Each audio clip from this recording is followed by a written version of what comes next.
started. Hello, everyone. Welcome to the live. Good to see you here on this January day. And it's cold here, so I am in bed, all trussed up, nice and warm. Good to see you here. I'm Carolyn, and I'm coming to you from my 170-year-old stone house here in rural France. Today, we're talking about January, the reality, if not the fantasy. We're going to cover what to do when your resolutions have already fallen apart, the French tradition of Galette de Rois, and what fruits and nuts are actually available this time of year from storage, along with some traditional French recipes you can make them with. So settle in, grab your tea or coffee, and let's talk about making old things new again this January. Let's be honest, it's the end of January almost. If you made New Year's resolutions, there's a good chance they've already fallen by the wayside. The gym membership is gathering dust, the diet lasted 2 weeks, the grand plans for transformation, not so grand anymore.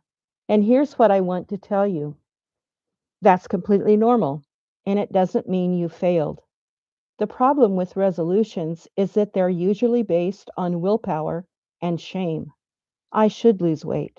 I should exercise more. I should be more energized. All that should energy, it doesn't last because it's not connected to anything real, to your actual life, your actual values, your actual vision for yourself. So instead of resolutions, I want to talk about vision, about creating a mood board or vision board that actually fuels your plans rather than guilts you into trying them. Now, let me show you my vision board real quick. I'm going to start with the first one that I had. Oh, I don't think I can. Let me see if I can share my screen.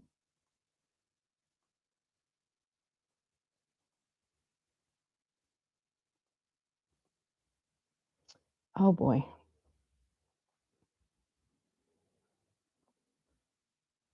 Well, that's not working. So I'll talk you through it. Back in 2023, wanted to, I had dreams about wanting to move to France, and there was no way, no possibility, no money, no nothing. But I made a vision board and I started online looking at French property. And I came across this gorgeous place called Three Oaks, Toishon or Shin, or however you say oaks. I'm terrible at French. Anyway, it was falling apart, but it was gigantic. It had a stone floor, it had a huge fireplace, it had everything I wanted. So I put a vision board together with that on it, and I just sort of like held it and looked at it. And literally, and this was in February, early February, the first week of February in 2023. By the 12th of February, I had enough money to buy something. It was given to me as a gift for something that my husband had done for someone, but it wasn't enough to buy even a dilapidated trailer used in a trailer park. And so I thought, you know what? I'm going to go online and see what's available on the realty sites in France. And so I looked and I actually found the property that I actually ended up buying. I put it in offer. It was accepted. And in August of 2023, I fled to France, literally to keep from being committed for being crazy by my kids. But that's another story. So that vision board is no longer valid. I had another vision board, and that vision board had on it a bathroom with a shower and a wonderful walk-in bathtub. That I don't have that yet. I do have the shower. I have a great toilet. I have a great sink. I have a very cold tile floor. Oh, burr, burr, burr. But I also have a washing machine. Everything works. It's beautiful. I can sit at a chair in the window and look out over my garden, and it's wonderful. So it doesn't matter whether it's perfect. It just matters that you uh, put something down.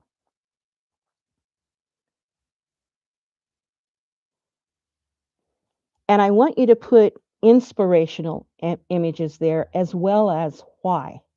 Why do you want whatever it is that you want? For me, I've got pictures of traditional living because it's what I want to be, not trendy, but self sufficient. And I want to be connected to the seasons. That's my fuel. That's my why. So I have pictures of that bathtub, that walk in bathtub someday, or the sitz bath that's in the backyard that I could haul up the stairs and install, and a full garage full of wood. That's my vision board currently. Third, make it seasonal. I update mine quarterly, aligned with the old Celtic calendar. Winter is for planning and dreaming, spring for planting and beginning, summer for growth, fall for harvest and completion. Your vision board should reflect where you are actually in the year, not some eternal springtime of motivation or resolution.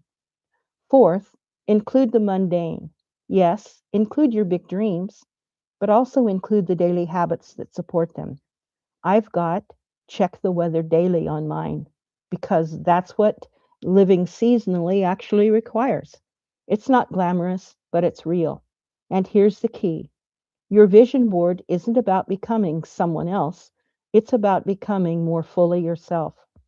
It's about remembering what you actually care about when the day to day grind tries to make you forget. So, if your resolutions failed, good. Now you can do something that actually works. Create a vision that pulls you forward instead of a resolution that pushes you with guilt. And speaking of January traditions, let's talk again about the Galette de Roi, the king's cake. This is eaten throughout January in France, especially around Epiphany on January 6th. But honestly, people eat this all month long, and the bakeries keep making them well into January. The traditional galette is made with puff pastry and frangipan. That's an almond cream filling. It's buttery, it's rich, it's absolutely delicious. And baked inside is a fève or small charm. Whoever gets the fève becomes the king or queen for the day. And if you work in an office situation and you get the fève in the cake, then you buy the cake for the next coffee, whenever that is. Also, a, uh, a commenter on the first of one about the fève said that there are fèves in all of the galettes in France, except ones that are served in the presidential suite of offices, the legislation, whatever, because France no longer has kings. So I thought that was a really interesting comment. There's also the galette or the gâteau de Roi in southern France, but this is a different style. It's a brioche cake made with candied fruits and shaped like a crown. Sometimes it has a different filling like chestnut. What I love about this tradition is that it's a moment of celebration in the dead of winter. January is cold, it's dark, the holidays are over, and there's this sense of letdown. But the French have built in this ritual that says, nope, we're still celebrating, we're still gathering, and we're still eating cake. That's the kind of wisdom that comes from centuries of living seasonally. You just don't endure winter, you find the light in it. You create reasons to gather, to celebrate, to enjoy. That's something we've lost in modern life, the rhythm of celebration tied to the seasons, to the calendar, not just manufactured holidays. The Galette isn't about commercial excess, it's about community, about luck, about finding joy in the ordinary rhythm of the year. So if you want to bring this tradition into your own life, you can buy a galette if you're in France or Europe or maybe New Orleans in America, or you can make one. There are plenty of recipes online. Hide a bean or a small charm, gather your people, let the youngest pick the slices, crown your king or queen. It's simple, it's old, and it works. And I've included recipes for the galette and the gâteau on the video description. Now let's talk about what is actually available to eat in January if you're living seasonally and traditionally. I found in an old cookbook published in actually 1692, and it listed, let me pull up my thing that shows what's available. These are the fruits and nuts that are available in January. And I will have to copy this off and put it in the description later so that you'll have it. Golden pippins, a type of yellow dessert apple, likely golden pippin or similar heirloom variety. Nonpareil. Nonpareil apples, the French word for without equal, is a russet apple variety. Pearmain apples. Winter pearmain, an Old English variety, is probably the one they're talking about. Medlars. Medlars are a fruit that has to soften. It's hard as a rock when it comes off the tree. It doesn't ripen until it sort of almost rots. It's called bletting. And it once it reaches that consistency, they have the most incredible, interesting flavor. They're wonderful. Uh, they're also called nefli. Dried apples.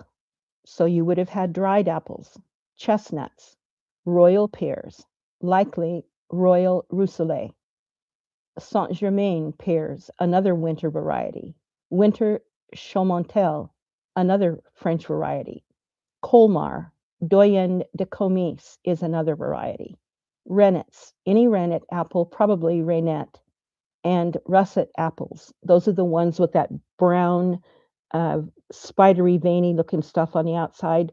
And that rennet or that russet on the outside of the apple keeps bugs from and codling moths from being able to chew into the seed or into the skin and plant their lay their eggs, which ends up as maggots.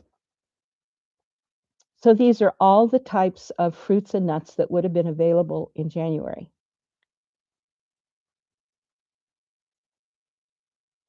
This isn't deprivation. This is abundance if you know what to do with it. And they certainly did. They created entire cuisine categories around these winter fruits. And there are 3 traditional recipes I want to share with you. And they are listed also, PDFs for them are also listed in the video description. First is Pears poached in red wine. This is a simple, elegant dessert and uses winter pears that might be too hard to eat raw. You take firm pears, peel them, but leave the stems on. Simmer them in red wine with sugar, cinnamon, cloves, orange zest, maybe a star anise. Poach them until tender, then reduce the syrup. You can serve them warm or cold. This is the kind of dessert that looks fancy but is actually just patience and good ingredients. The wine turns the pears a beautiful deep red. The spices make your house smell incredible, and you're using exactly what would have been available in January: stored pears, wine, dried spices. Second, rustic apple tart.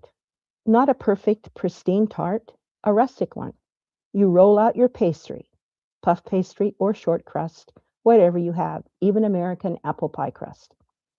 Pile sliced apples in the center, fold the edges up around the fruit, pleating as you go. Brush it with butter, sprinkle it with cinnamon sugar, bake until golden. This is peasant food in the best sense. It's unpretentious, it uses what you have, and it's delicious. You can make this with any combination of these storage apples or even pears. Mixing a tart variety with a sweet one gives you a better flavor. The key is thin slices and high heat. You want the apples to soften and caramelize, and you want pastry crisp and golden. The third is chestnut cream. If you can get chestnuts, and I know they're available, but you might have to look hard for them. They're in season right now, and it's very worth making. You cook peeled chestnuts with milk, sugar, and vanilla until they're completely soft. Then you blend them until smooth.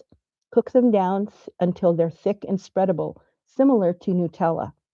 You can use this as a spread, a filling for pastries, a topping for pancakes or waffles. The French put it in Mont Blanc desserts. These are the ones with the chestnut paste piped out to look like a mountain with whipped cream on top.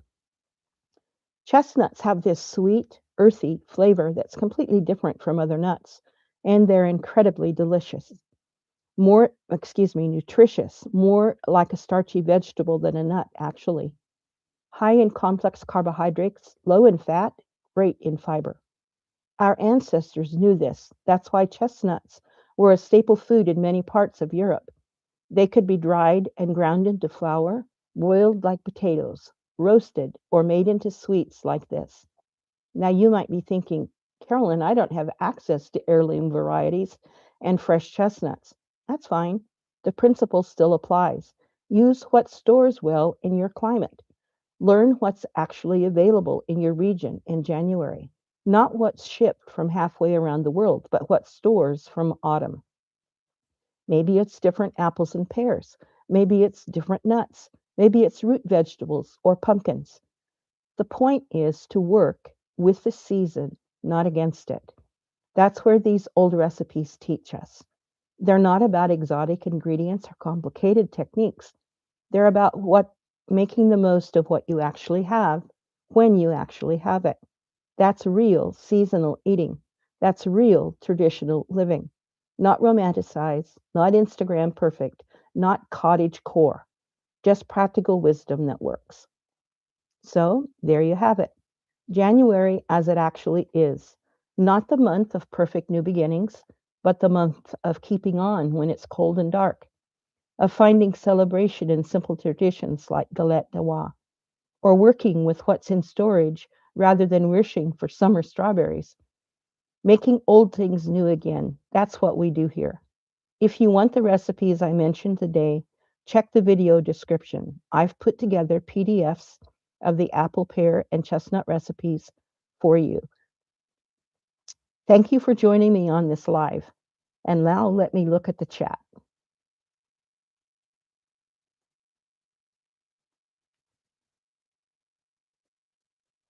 Okay. Well, there are lots of people here. Let me stop and take a moment to say hello to all of you. Cindy Erickson, Susan, Henry, Joel, Marilyn,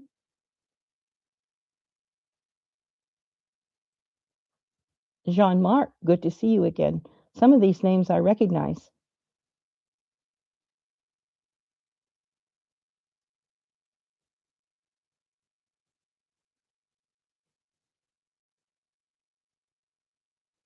Okay, instead of looking at names, let me see what the questions are that maybe I can answer those. Snowy Cincinnati, 10 inches so far. Oh, I don't think I was ever so cold in my life as when I lived in Little Rock, Arkansas. Oh my word, it got cold there. But it was because humidity was 99 barometer. And when a cold wind blew or there's an ice storm or a rain, it went through you like a knife. Savory galettes. Ah, yes. Um, think of making a pumpkin galette or a tomato galette or a potato galette. Uh, you're just using butter and savory spices as opposed to sweet spices with the vegetables and the fruit. Think of it the same way. It's the same concept. And oh, they are yummy.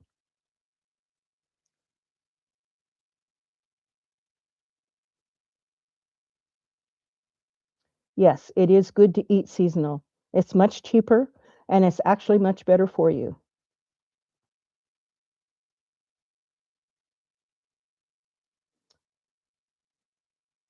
Smolendika, this is wonderful. Thank you so much. A German from southern France.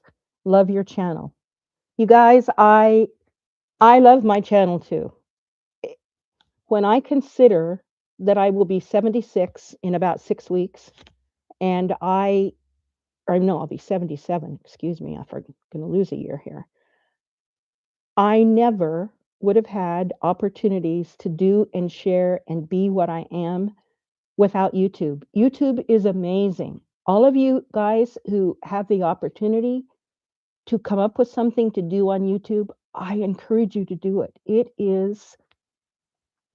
It's the most enjoyable thing I do. there's a lot of pressure and I don't do it very well, but I try. And you guys are amazing. You are generous in the extreme in your Amazon wish list, little old lady wish list gifts. There are things that I have been gifted that will make my life absolutely easy. And most of them will be coming in videos that I can show you how I make them work. Um, I just want you to know, you guys make my life. You give me a reason to get up in the morning. Would someone please put in the chat if you all are still here, if you're still listening, if if you're still hearing me?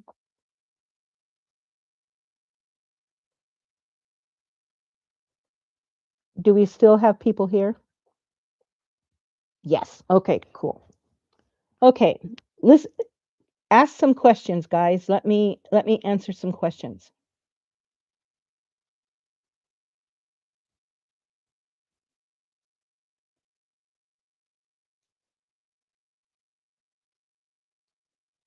Okay. Love this channel too. Post more videos, please. Um, January has been I haven't done anything, but I have been working hard behind the scenes. Let me tell you a little bit about French Connections HCB. They put the bathroom in, they fixed the stairwell, they wired the top floor and the second floor. So I have wiring throughout the house. I have a hot water heater, of course, and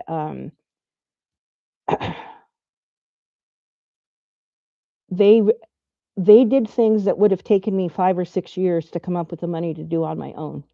So I am so thankful to them.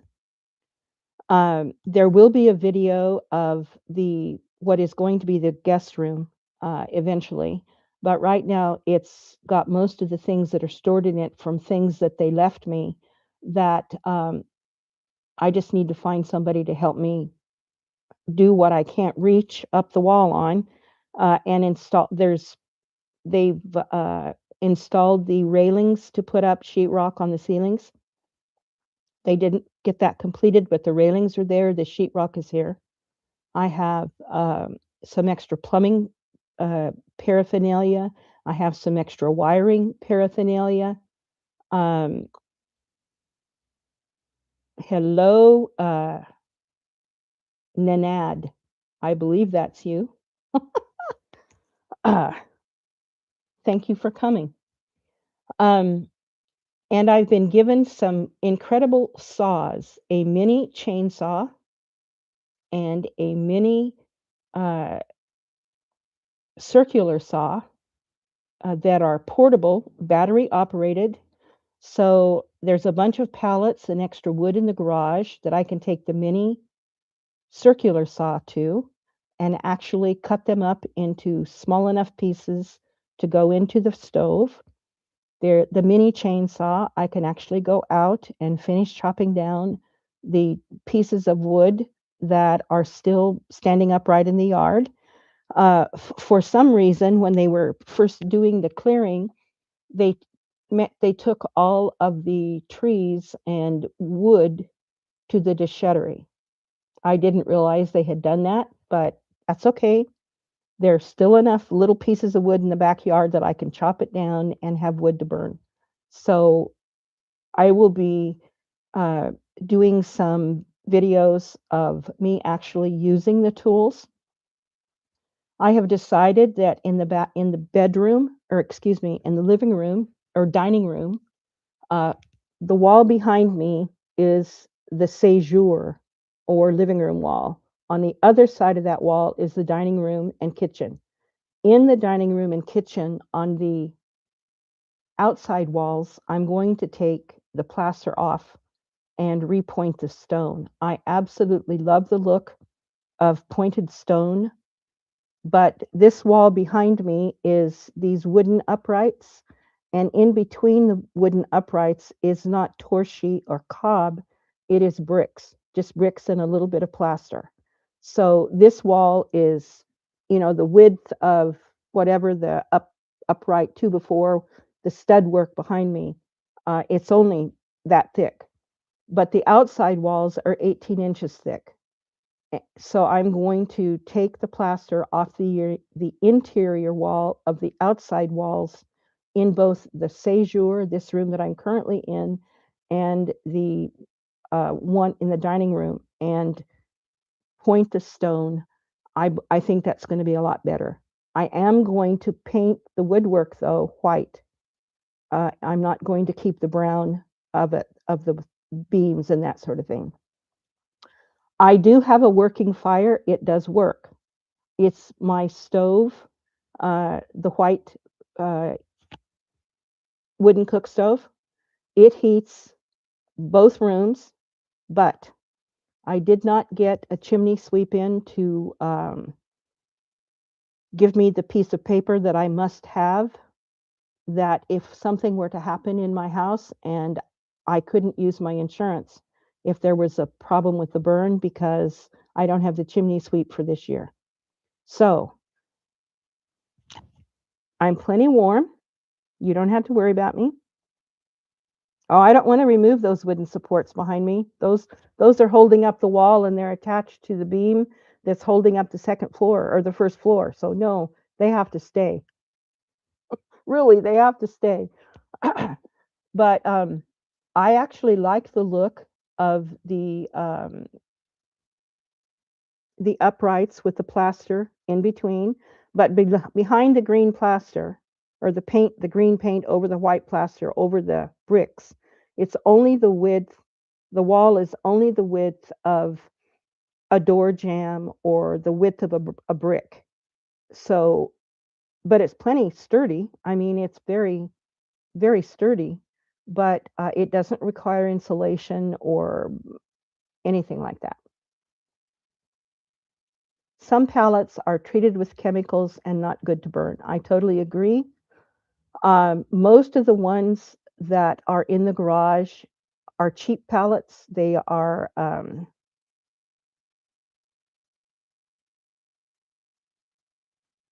to be honest with you, I'm just going to burn them anyway. I need to get rid of them, and it's cheaper to burn them up than it is to take them to the déchetterie.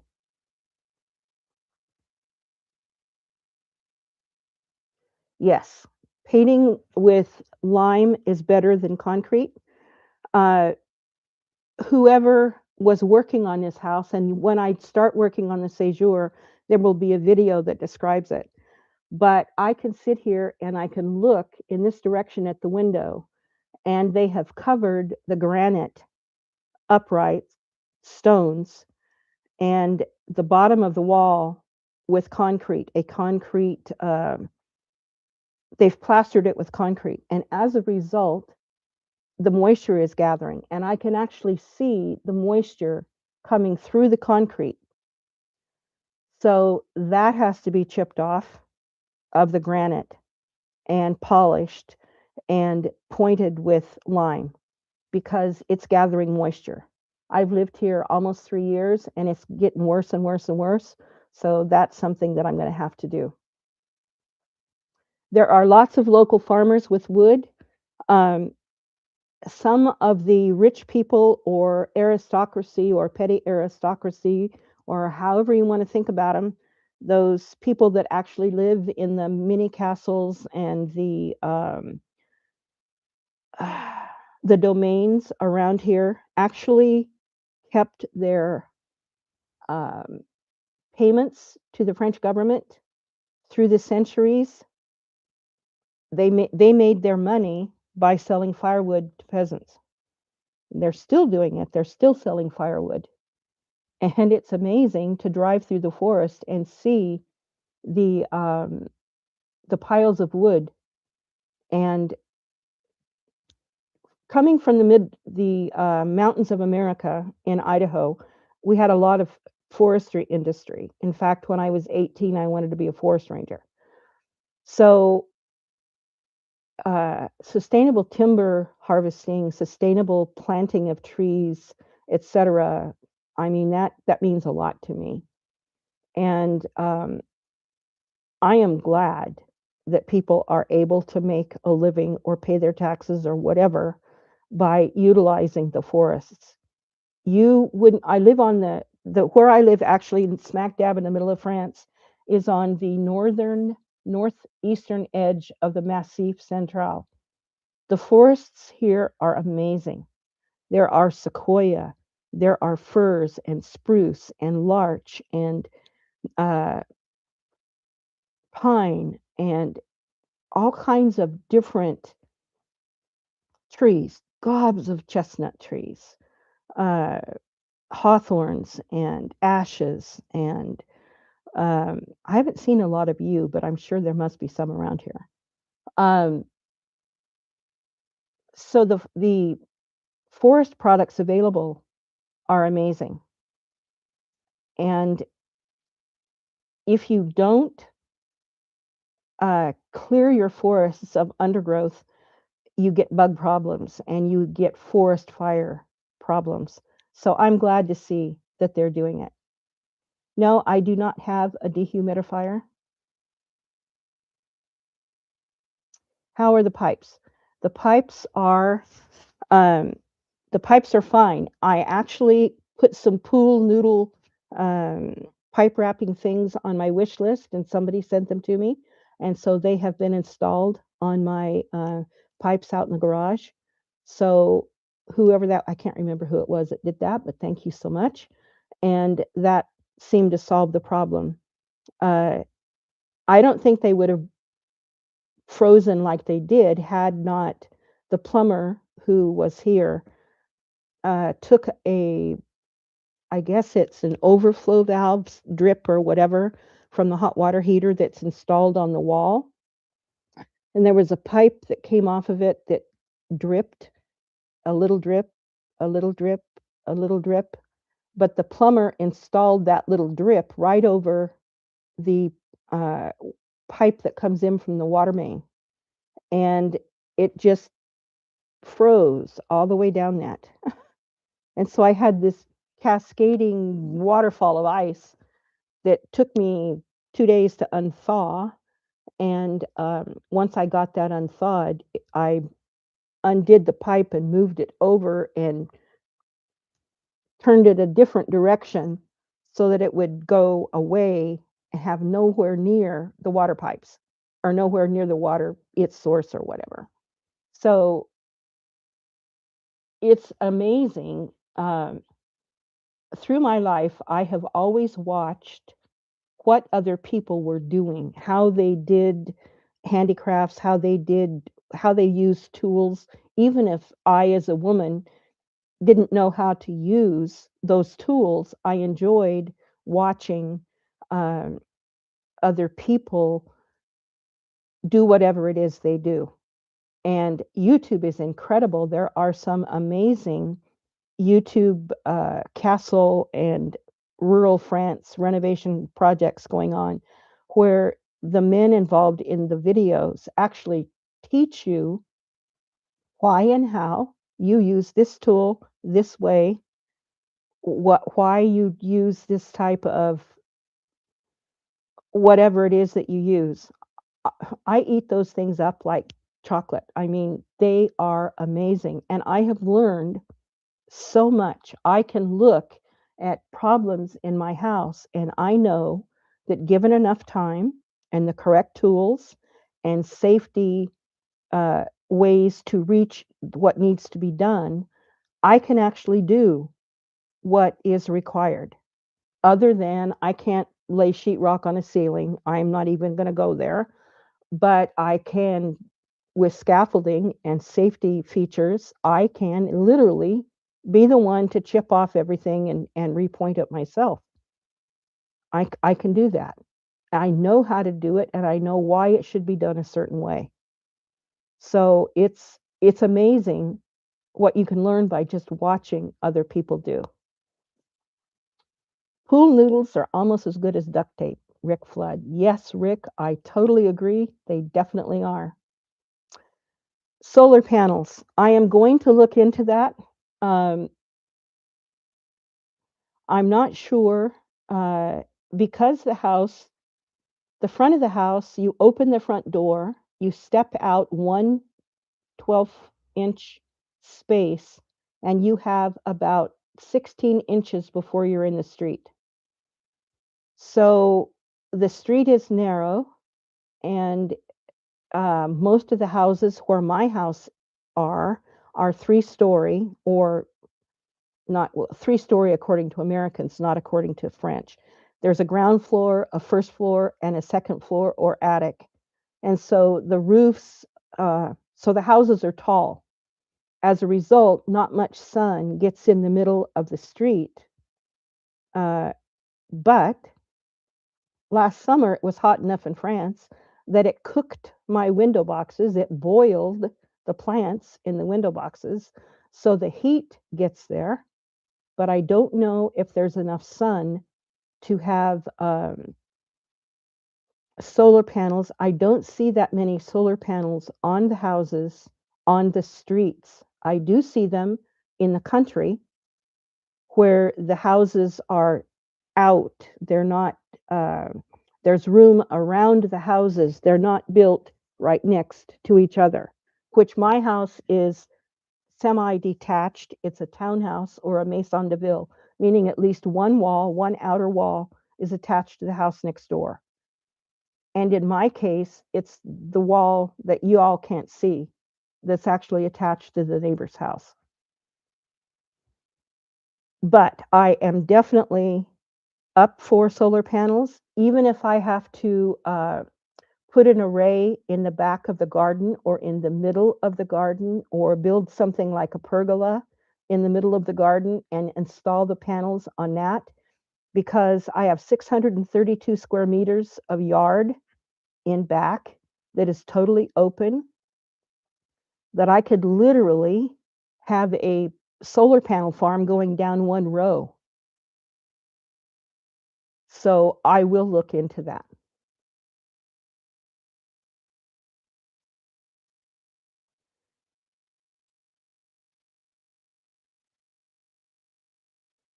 The New Earth Collective one, you rock. I want to do what you're doing, and I love that you're an herbalist.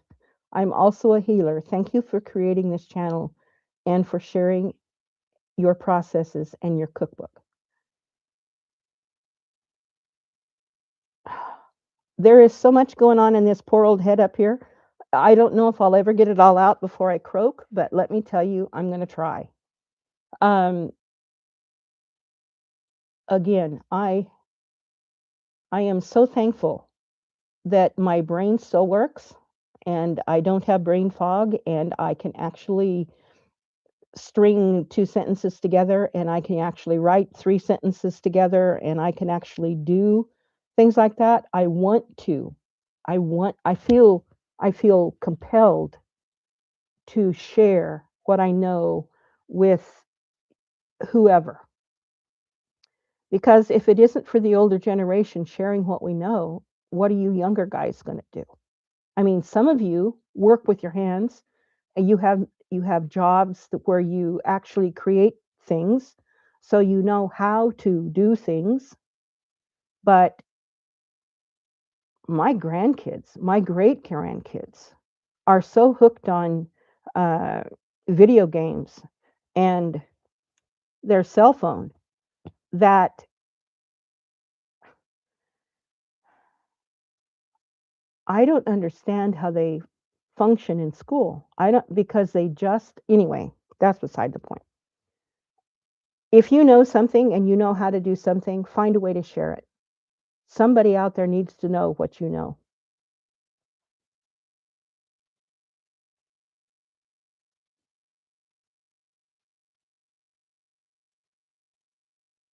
Oh, Dinah 49er. We renovated a maison de mate, in other words, a master's house with turrets in the 90s before the internet and smartphones. Oh, you lucky duck. Are you still there in your maison de mate? I hope so.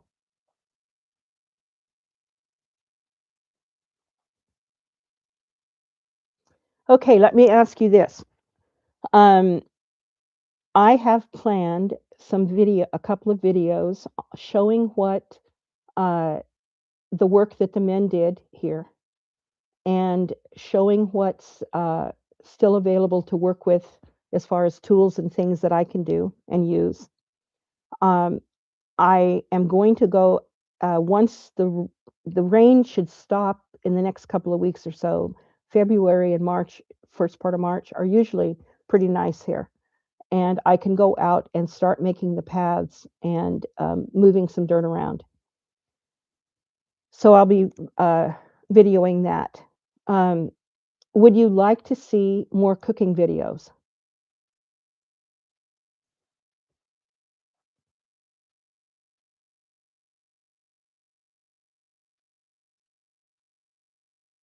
Any friendly ghost visit from the previous owners welcoming your renovations? Haven't seen any ghosts. Um, I was excited to find the gate post that has the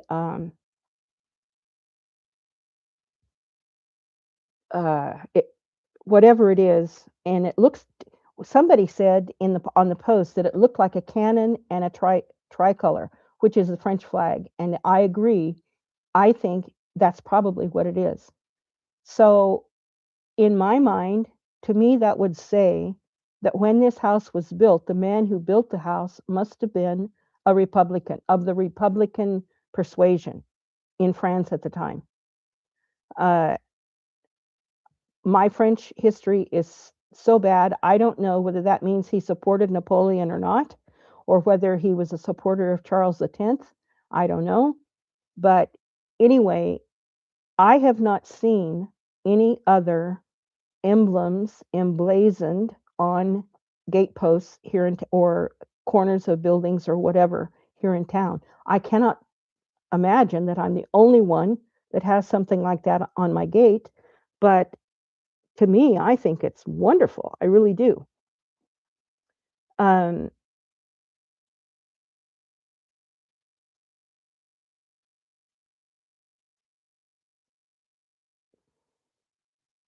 the New Earth Collective. You need to use my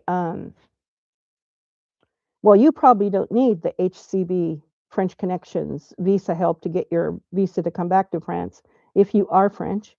But believe me, there are the opportunities for houses for rural living, the opportunities for living in a village or a city, if that's what you want. Uh, the opportunities that are available in France are absolutely amazing. I was born in Kentucky. I grew up in Idaho. I went to college in East Texas. I lived in Oklahoma. I lived in Arkansas. I lived in Illinois. I lived in Pennsylvania. I lived in Michigan. Then I moved with my husband to Alaska, out in the Aleutians, in the middle of the Aleutian Islands on Adak Island, an old naval base. He died there. But I have lived as far west as you can live in America and still vote. The island to the west of me, you had to have a security clearance to even get off the boat. So I have lived from Pennsylvania to Adak Island, and believe me, I have seen a lot of. I've actually lived in Utah and California too, not for very long, but I mean, I've lived all over, and I have never seen the opportunities that are available for purchase and for making a life, any kind of life that you want to make, like the opportunities that are in France. It is, I just can't express how incredible the opportunities are here.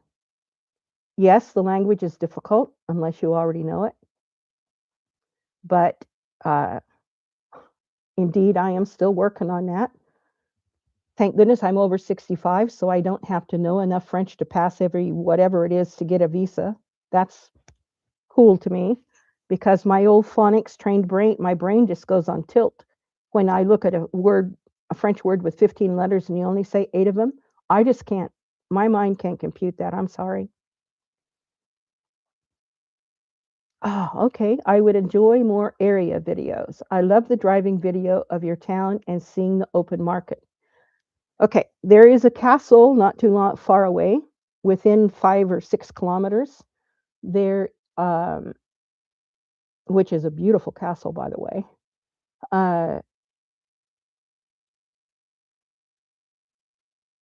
would are you familiar with Brian? Let's see, Life of Brian, Brian's Life in France, or whatever it is. Oh, what is his channel? He takes a drive and talks. Um, let's see, real quick. What is that? Brian? Brian's Life in France. He he talks about he gets in his car and he says, "Get in the car and we're going for this adventure." And he talks about where he's going and why he's going. And he goes he lives he actually lives in Cruz, which but he lives at the very bottom of the department, not up at the north where I live. Um, that kind of video where you get in your car and talk and about where you're going and what you're actually seeing on the road. I could do something like that if you would be interested in that. Are there expat groups in my area? Yes. Most of them are British, South African, and Dutch. I know some of the people, but I don't. Um, I'm not a really, I guess I'm going to have to be honest with you and say, I'm not a really social person. I love going to parties. I love going to dinner. I love going dancing into the movies and the ballet and that sort of thing. But I don't have to, um, I don't have to be involved with people to be happy or to feel fulfilled or feel like I'm missing something if I don't. And as a result, I'm so much different from other people. Um, I don't think I really fit in. So I don't do it much, but everybody needs Brian in their life. Yes, I love him. He's cool. Clermont-Ferrand. Okay, that is Ferrand. It is beautiful. It's to the east of me and to the south. Um, it's really pretty.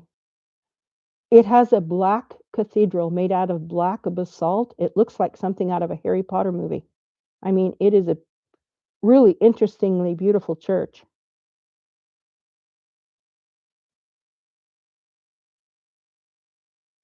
Hope to see garden to table videos. Well, first of all, I have to have something growing in the backyard that the neighbor's chickens don't scratch up and eat before I get to it. There is a bunch of nettles coming up. I found ground ivy coming up. That's edible as well. So that is one of the things that I will be doing is some videos about eating stuff out of the backyard again.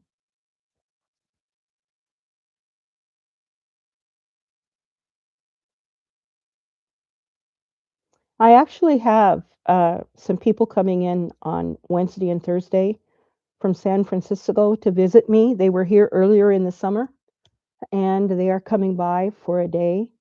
The house next door to me is for sale and they're going to look at that house. And there's another house in the village they're going to look at. Um, the house across the street with the blue doors has been sold to an American. I have no idea who it is yet. He's got some local craftsman in there working on the interior. So I don't believe he's arrived yet. But wouldn't it be wonderful to have an American enclave in Clugnet in the smack dab in the middle of France? I think that would be fabulous. We could do coffee clutches and we could go to Brocant's on Sunday when they had the flea markets and we could have a ball.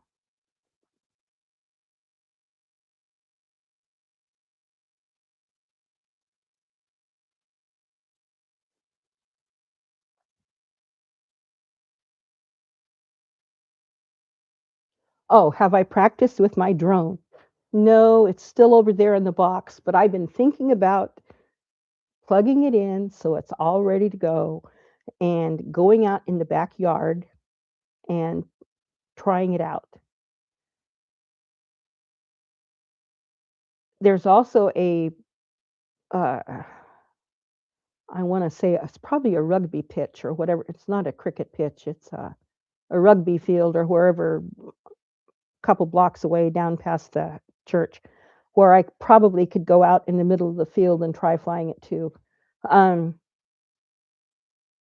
I just have to get really, really comfortable with it coming back to me because if it didn't come back to me, I would be in a world of hurt. I would not be able to track it down and find it. But yes, I think it would be cool to have it up above circling while I was digging and doing what I have planned. Um, one of the first things I'm going to do after Tim and Leslie leave next week is go out and stake where the paths should go and put some flag tape on it so I can actually see what it looks like. And it would be really cool to have the drone go up and photograph all that so that you could see it too. Am I a drummer? Nope, I play the piano. Not very well, but I can play the piano.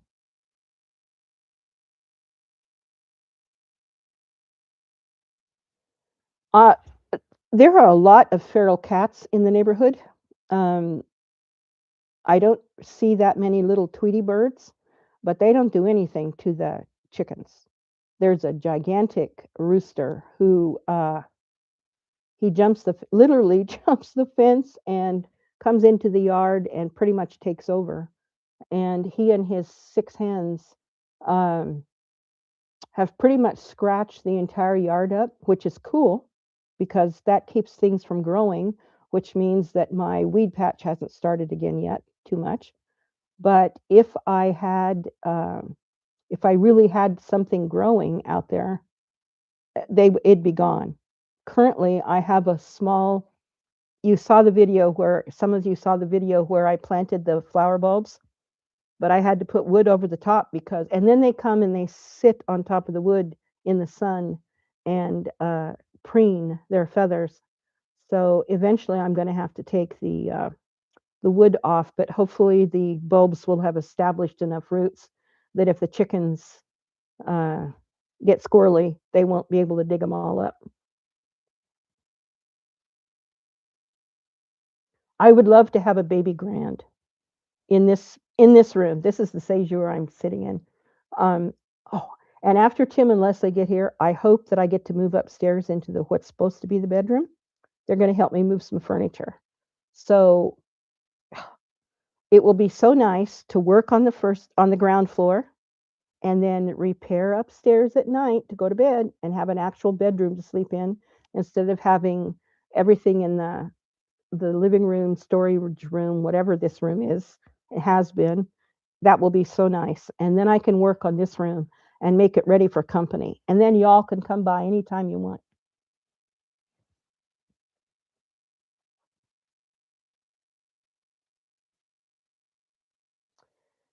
I have just, John Mark, I have discovered more concrete uh, that I'm going to have to chip off. And not only with the iron wrecker bar, but with the on the side of the wall with uh, a, a breaker drill. And it's going to have to be repointed because they have smeared concrete, not only covering up the flagstone foundation, but they have smeared it 2 feet up the wall, and it's got to come off. They've also piled a pile of dirt in the corner where my house meets the house next door.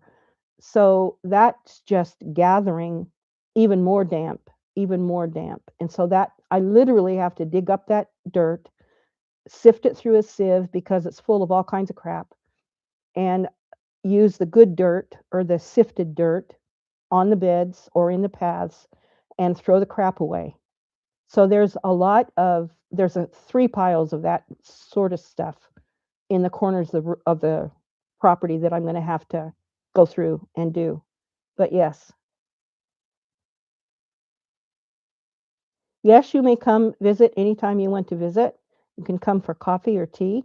Just I need to know before you come because I'm a terrible housekeeper and I don't want to be embarrassed. I want to be able to open the door peacefully and happily and not get caught with my hostess pants down, kind of. So, yes, send me an email. You'll find the email in the channel description on my homepage.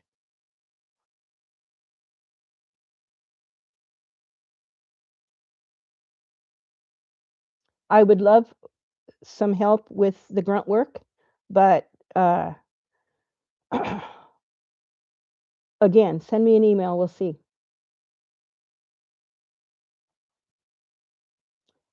And y'all, I would love to have a doggy and a kitty cat of my own. The only problem is in France, you have to have, um, just like the chimney sweep piece of paper, you have to have chips in your animals and you have to have certificates of either spayed or neutered or vaccinations or whatever it is. In other words, a great big vet bill. So, anyway, I'm hopeful now that I'm monetized with YouTube. Not a lot of money, but it's a couple $100 a month. Maybe eventually I can get a doggy and a kitty. And I would love to have a long haired dachshund little girl. And I would love to have a calico kitty cat, which by default means a girl kitty cat. Um, I would definitely get her spayed because I don't want a bunch of kitty cats. There's way more cats in the neighborhood than we need. But if I had that little, if I had a little female dachshund with long hair, I used to have one with red hair. Oh, she was a sweetheart. I had to leave her behind on ADAC. But I would consider raising dachshund puppies. Oh, my husband and I used to do medieval reenactment, SCA. I never did that, but there's a lot of that around here in some of the castles. They have the medieval stuff. So you'll fit right in. There's lots of that. What will you do to keep the chickens out when it's time to start growing plants?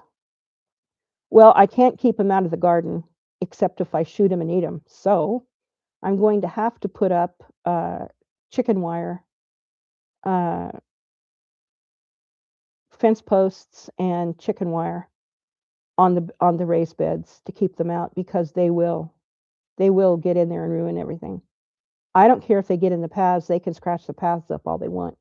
But yes, they will. So I'm really glad that because of the heat that we had in France last year, that I didn't have anything. I had not spent money on plants, and that because anything I would have planted would have been dead from the heat or scratched up by the chickens.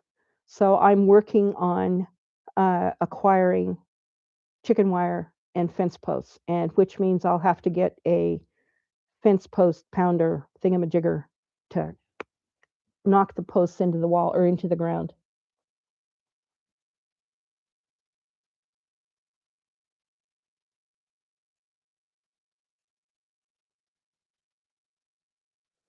Confluence, the charity in Confluence. Okay. The first house that I wanted to buy, the Three Oaks place, was between Angoulême and Confluence. So I love that Chateau, Poitou Charente.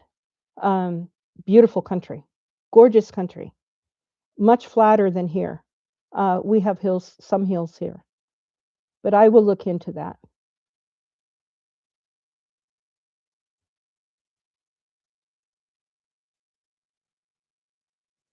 Put your name and number on your drone and an air tags. Oh, I have an air tag. Thank you for the thank you for that tip. That's amazing. I will definitely do that.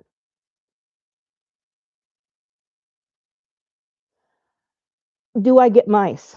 I have was plagued by mice, terribly so.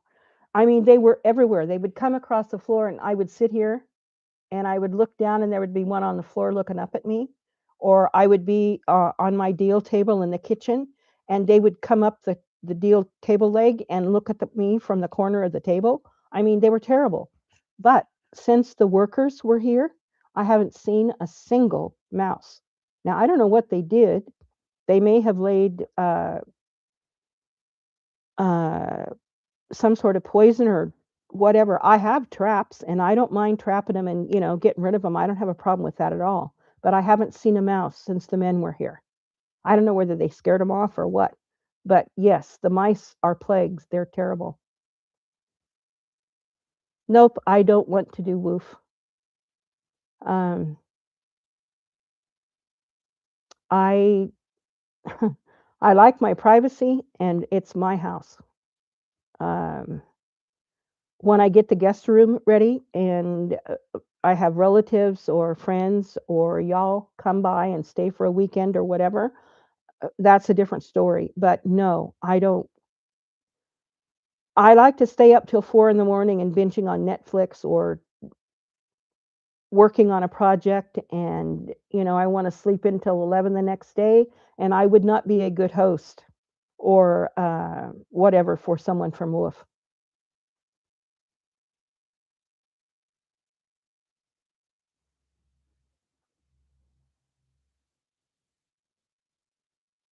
I have considered talking to the local high school, which is either in Busac or wherever it's at, um, and see if they have something like in America where we had vocational ed training in high school, and they need somewhere for the kids to learn how to work and do different things. There may be some opportunity for things like that.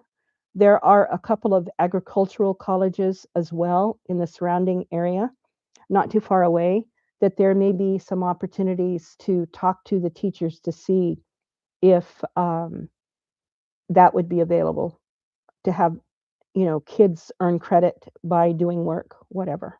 But we'll see. So, I mean, I'm open to all sorts of suggestions.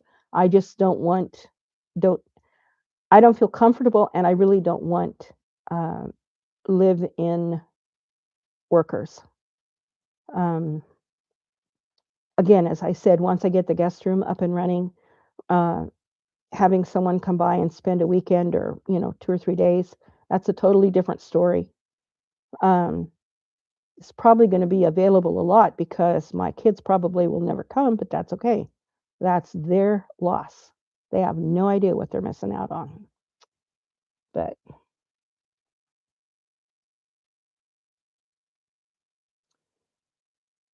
D. Tucker, R.D. Tucker. No, they did not finish. Um, I didn't pay one single penny for what they did. I was like I'm going to call it a case study. Uh, they videotaped or had me videotape everything that they did while they were doing it.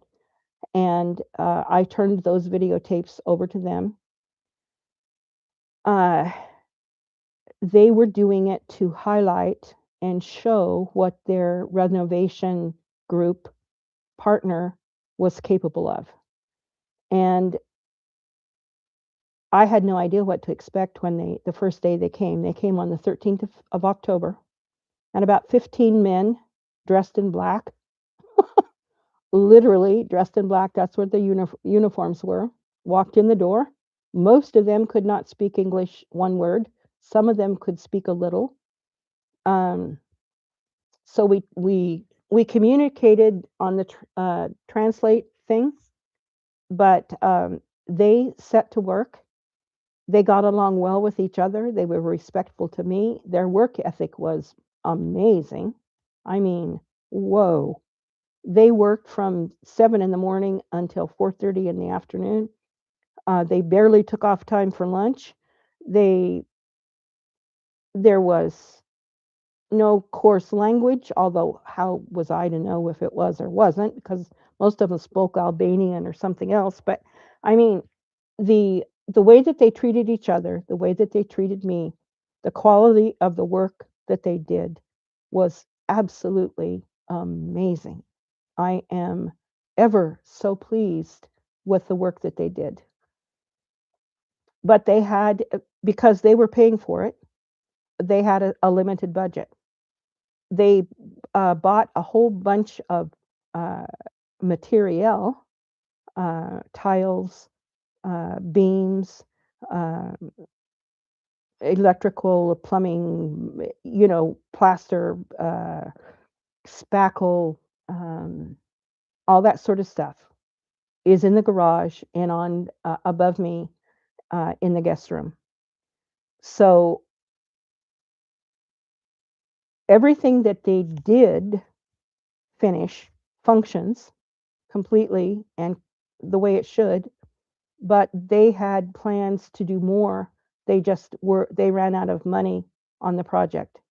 So I have been left with some interesting uh, piles of material that I can either eventually pay to have installed or trade to someone else for whatever.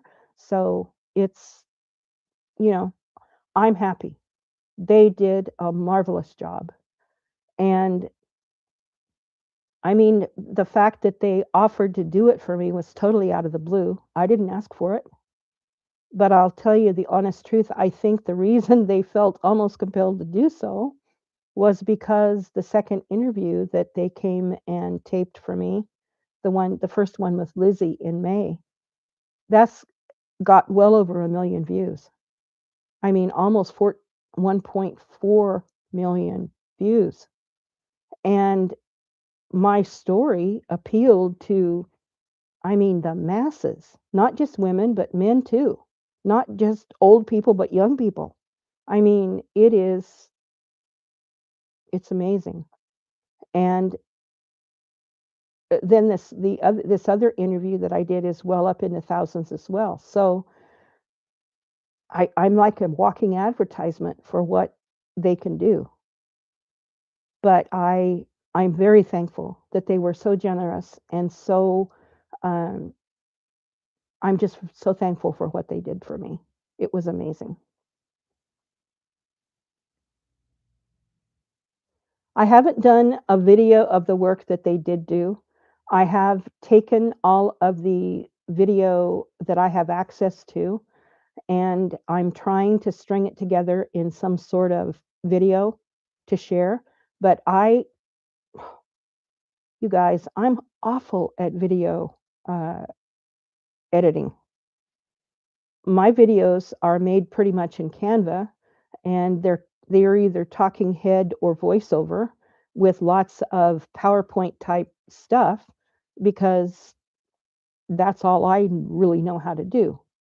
So I've got equipment, video equipment and lights, and now I have a drone. I have no excuse, right?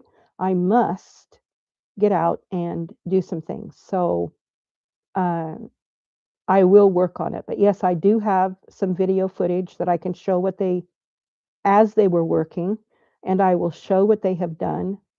And there are some things that I need to do before I can actually use. Uh, my emphasis right now is working on the bedroom and the little sitting room, dressing room that's off of the big bedroom that I'm going to use as a sitting room upstairs and my bedroom. And I need to paint the bottom part of the wall much like uh, as if it had wainscoting or a dado along the bottom of the wall. Once I get that painted, then I can move the furniture and the bed against the wall and actually use the room.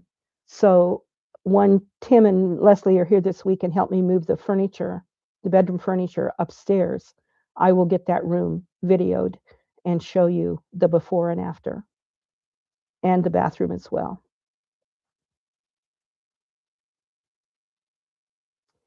You will find the way to get in touch with me on my channel description, not the video description for each video, but on the channel, the Little Old Lady 101 video channel, the YouTube channel.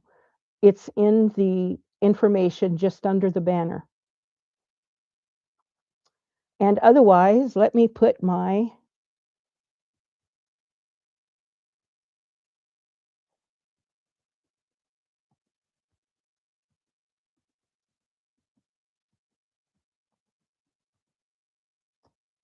There is my email that will get to me. Okay. It may come in spam, but I check my spam daily. So you can reach me that way.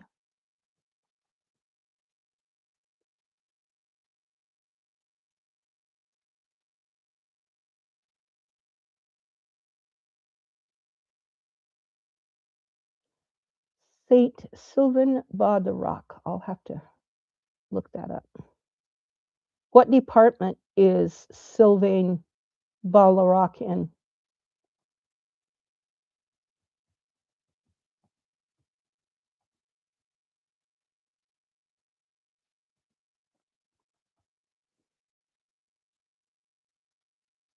Oh, it's in Cruz. Ooh.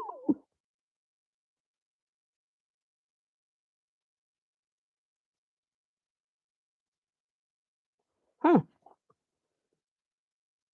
Well, let me tell you a little bit about Cruz.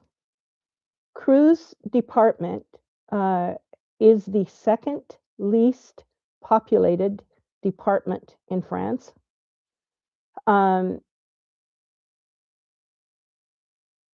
it also has the oldest population of any department in France. So there are not a lot of teenagers and kids. There are some, of course, but it is a quiet place to live. Cruz is a quiet place to live. Um, it's kind of like, because it's smack dab in the middle of the country, it's not very far to Paris or to Marseille or to New Rochelle or to the Basque Country or to the Netherlands, or it's not that far.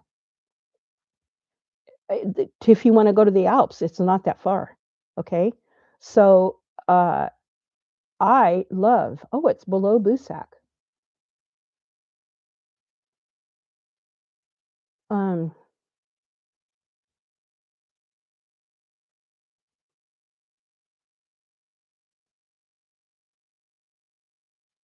Boussac is quite a bit like uh, Clugnet. Um, it is, there are more people in that area than there are here, but not as much as in Garay. My glasses are wonky. Oh, that's making them worse. Sorry. Um, I paid 9,000 euros for my Kangoo, my Renault Kangoo. I haven't had a lick of problems with it.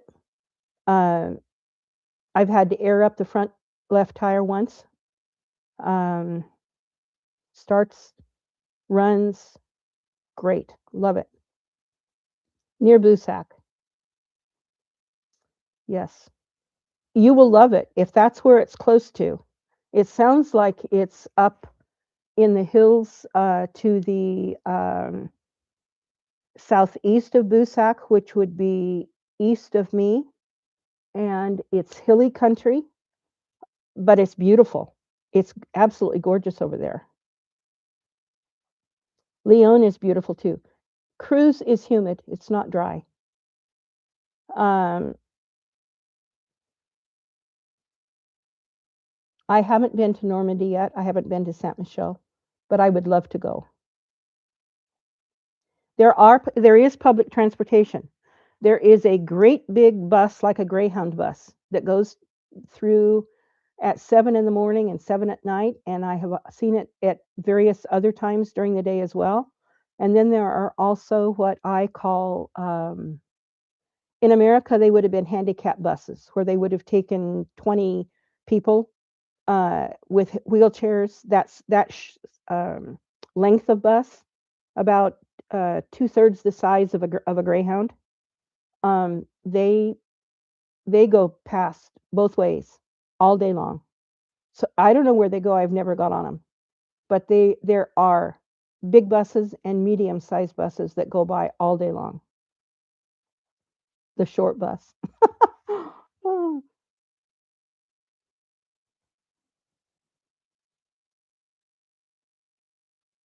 You would, if you're from the Black Hills, you would absolutely love uh, this Sylvan ball of rock. Ball of rock means bottom of the rock or back of the rock. There is a mountain that has great big huge rocks on top of it called Jumat, and it is they almost look like dolmens, but they're not. They're literally the dirt has been rubbed off or blown off from the top of the granite batholith. But it is here in where I live in Cluniet. When you drive from here to Garay or you drive to Busac, you can see that there is rock under the surface of the dirt, a solid rock, granite rock. It is, you may have 6 to 12 inches of dirt on top of the rock, and that's it. Other than that, it's rock. So, and there's a lot of crotches in the hills and hollers, if you're familiar with that southern term. Um, the mountains are not as bad as in West Virginia, okay, or western Pennsylvania, western Pennsylvania, where you go down the mountain like this and up the other side and down the mountain like this and up the. No, they're not like that. They're more like that, but they are very crotchety and very rocky and beautiful outcrops of rock, um, beautiful hedgerows and forests and oh, gorgeous. I would assume, well, uh, a department highway, D11, goes right past my front door, which to me is a state highway. Um, so if there is in the village that you're looking at, if there is a route or a street or a road that has a D hyphen number on it, that is, I would consider that what an American would call a state highway. Well, a state highway can be uh, almost like a freeway, or it can be a one lane paved road that gets you where you need to go easily and with good upkeep. So, but use Google Earth and do a lot of searching. I think you'll find that the transportation system, as far as buses and trains, but the highways and the roads, they're amazing. Most of them are paved, even out in the boondocks, or the pucker brush.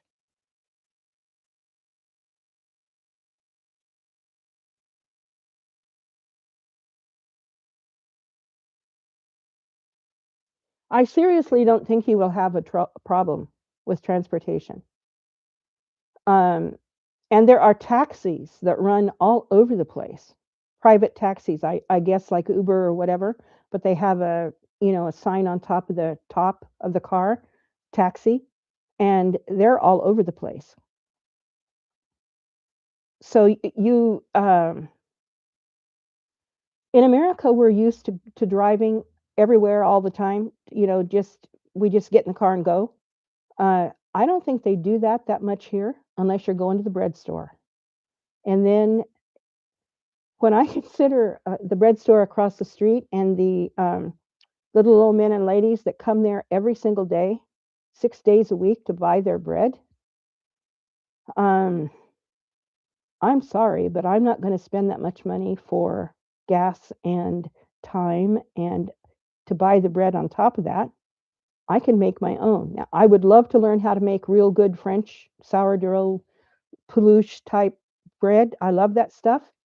I'm having trouble with my sourdough, but I can make really good white bread. I can make really good sandwich whole wheat bread. I make good rye bread.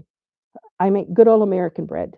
That's good enough for me for now. But oh, let's see what we got here.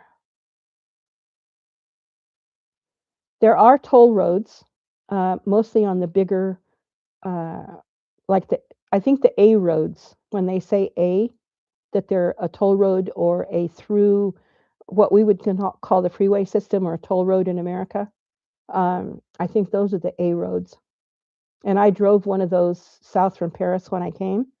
And yeah, you got a ticket when you got on and you paid the ticket when you got off. Grocery shopping is not a problem. Uh, I order all of my groceries online from the Carrefour in Boussac or the U Express, or I order at the Galette, which is about 27 kilometers away, the bigger town. The prefecture is there. And I order my groceries so I never have to step foot inside the grocery store because if I do, I'm going to end up buying stuff I don't need or shouldn't buy. So I don't even do it. I order everything online and I drive to their, it's called a drive. You park under the awning and they bring out your groceries and put them in your car. And I drive away. And it's cheaper and it's easier and uh, I don't have to be faced with the Fritos and the Cheetos and the dips and all that good stuff because I have a terrible failing for salty, tangy stuff. If I go in a grocery store, oh my goodness, I so I don't go in there anymore. I just order everything online and I make sure I'm being good when I do it, and that's how I do it. There is a there is a bread store, a pan artisanal. What that means is the lady that runs the shop goes to one of the towns around here. I'm not sure where it comes from, where they actually bake bread in a bakery, a boulangerie, and she buys a carload of bread of all sorts, pastries, etc., and brings them to the shop at 7 o'clock in the morning, or she does it before 7 because she gets in her car and shuts the door at 7 and drives away for an hour and a half. And then she comes back at 8:30 and opens the door and sells bread from 8:30 to 12:30 Monday through Saturday. And but it's not there's nothing made on premises. Now, in Cluniet on the 27th, which is Wednesday, they're going to open up a new place called Chez Zote, and they're going to sell some pastries and some bread and a few other things. I'm sure they will, once they get up and running, they will offer more things, but they have the lottery and, a mini gas station 7-Eleven type affair. Um, so there's one of those opening up this next week or 2 days from now, 3 days from now on the 27th. But the bread store only sells bread that's baked in another bakery. You can't call yourself a boulangerie or a pan, yeah, unless you bake the bread on premises. And she doesn't. So she's a pan artisanal, a bread store.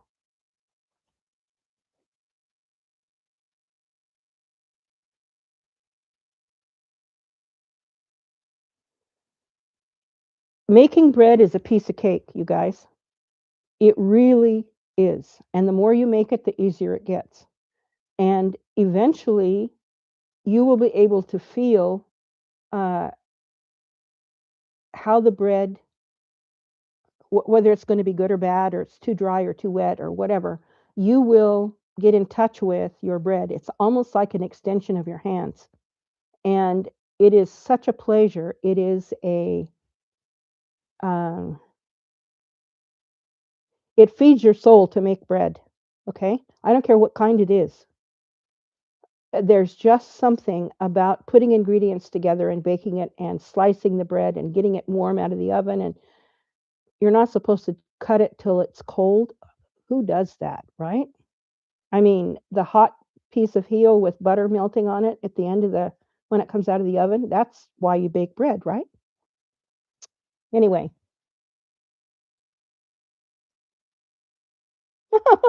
I would not be able to get out of the store or patisserie without multiple pastries. Exactly. And that's why they put the bakery right by the front door when you go in. They don't have it at the back of the store. They have it right by the front door. So you see all the croissant, all of the wonderful things that they have on display, and the beautiful cakes, and oh, they do that to you on purpose. But the aisle that gets me, the one that gets me, is the one that's got all the salty, tangy, Mexican chomp chomp, all that stuff. Oh man, I go nuts over that stuff. Anyway, you guys, it's 7:30, so I've been going for an hour and a half. You are wonderful. You're amazing. And don't forget to look in the channel or the video description for the recipes. There's 5 recipes there. And when the video is, or when I finish out tomorrow, I will put up some links to the list of the apples and the things that are available in January from storage, because I couldn't get my stream thing to work. I even spent extra today on StreamYard to make sure that I could get it up and running, and I couldn't make it work. So anyway, I will make sure that goes in the video description so that you have it.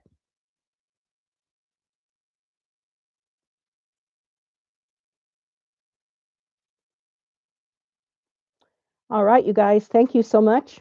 Have a great week. And I promise to get up at least one video this week. I promise. I don't know what it'll be, but it'll be something. Thank you. A biento.